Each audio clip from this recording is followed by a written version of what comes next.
Let's Exactly. get rid of the noise, right? I'm such a big fan of essentialism or like the Pareto principle. I mean, you've heard it in my questions. It's the 20% that gives you 80% of the result. If you can strip away that 80% that's not really doing much for you, you can cut away a lot of time and get, now in that 15 minutes as you're referring to, I can spend it really honing in on that 20%. Yeah.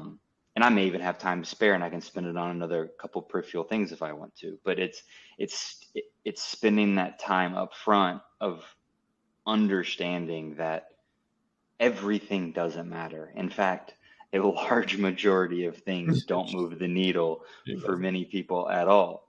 And that's a tough concept. Yeah. And this is a bigger conversation, but I feel like that's a tough concept and becoming a tougher concept in the landscape that we live in today, again, with social media and the needing to one up everybody with new things and all that kind of stuff. And again, Jeff and I have been joking about this at work is, you know, there's essentialists and there's maximalists. Like we're trying people that just want to throw everything at everything. And Yeah. you got to be really careful becoming that. Yeah. And I think even, I would just think of like the hitting 101 is like, you want to be consistent. Like, how can I be consistent with 17 drills? It's impossible.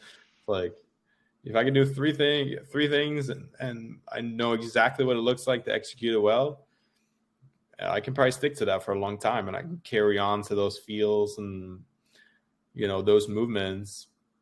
But if my 17-step to-do list, like eventually something's going to go wrong on step 12 and then tomorrow it's going to be step 9, and it's hard to stick to on a consistent basis. So